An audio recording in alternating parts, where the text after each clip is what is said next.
আমার পাশে একেবারে কাছে প্রথম এসে বসেছিল অবহেলা। না কোনো ফাগুন, না কোনো ভালোবাসা। ভেবে দেখলাম অতীত। আজ কোনায় কোনায় খুঁজছিলাম কোথায় কি চেয়েছিলাম। না, কোনোদিনও কোনো প্রেমিক আজ অবধি বলতে পারবেন না তাদের কাছে হীরের লকেট বা দামি কোনো গিফট চেয়েছি। আসলে জীবনটা শুরুই হয়েছিল ভাতের খোঁজে। হায় রে ভাতের কষ্ট।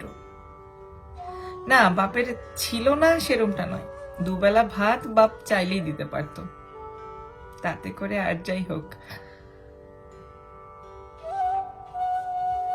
থাক।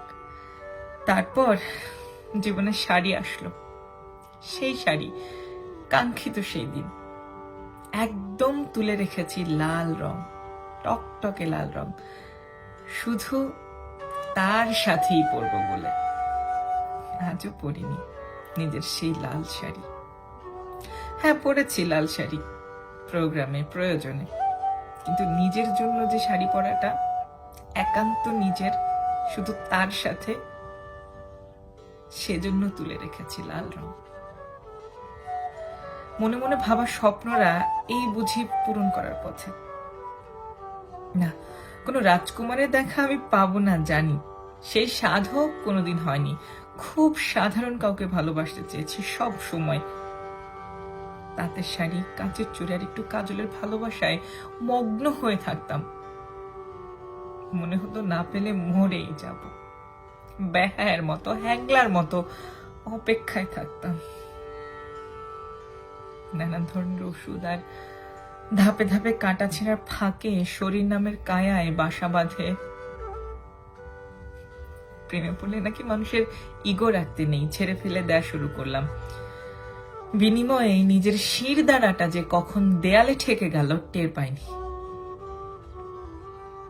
এসেছিল একবার নীল শাড়ি, আসলেই নীল। শিব ঠাকুরের মতো আমি নীলকণ্ঠী হলে ঠিক পরে নিতাম, কিন্তু আমি এতই সাধারণ ওই নীলের ভার বইতে পারলাম না, তাই নীলই পুড়িয়ে দিলাম। ওই নীলের দংশন আজও বয়ে বেড়াই। এর সাথে দেখেছি কত রকমের চোখ, কত রকমের লালসা। কেউ খাবলে খেতে চায়, কেউ উপড়ে ফেলতে চায়, কেউ কখনো এমন আদর করতে চায় যেন দম বন্ধ হয়ে আসে। আমি কি চেয়েছিলাম? কোনো প্রেমিক শোধায়নি। না, কেউ জানে না আমি কি পছন্দ করি, আমি কি খেতে চাই। কেউ আলতো করে জড়িয়ে ধরে রাখলে আমি যে আকাশটাও জয় করতে পারি।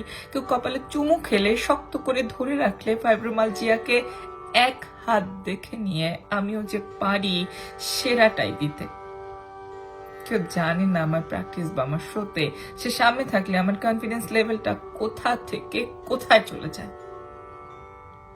কিন্তু ব্যস্ততা নামের অজুহাতটা সেখানেও পিছু ছাড়ে না। আমি শান্ত হই, ভাবি হয়তো আসবে, সেই আসবে যে এই সব বুঝবে। না, নাই। আইলা আসলো। সিডরে নাকি আমার বাড়ির একমাত্র নিশান, একটা মাত্র গাছ, সেটাও পড়ে গেল। করোনা এলো, কত ভ্যারিয়েন্ট নিয়ে এলো, তবু সে আসলো। এত পুরুষ, এত চোখ, তবে কি আমার ভ্যারিয়েন্ট এখনো তৈরি হয়নি? না আমার নীরবতা বুঝতে কেউ এলো, না আমার চিৎকার কেউ শুনতে পেল। আমি যখন ক্লান্ত, মরি প্রায়, যখনই কেটে গেছে সেই সব সময়েরা, পুড়ে পুড়ে আমি একদম মিশমিশে কয়লা, তখন আসে বাঁধ উপচে পড়া প্রেম। ভেবেছিলাম এই বোধহয় পাইলাম, আমি তাহাকে পাইলাম, কিন্তু তার হলো কই। ততদিনে আমি পুড়ে কাঠ, অনুভূতিটা তখন বাস্তবতার কাছে হার মানল। সেই সাথে আরো যোগ হলো অভিযোগ, আমার দম বন্ধ লাগে। তারপর তার আর পর নাই।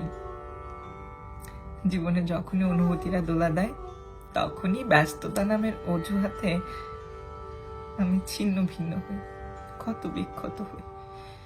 ভুলে যাই চাতক পাখিদের জন্মই হয় অপেক্ষার জন্য।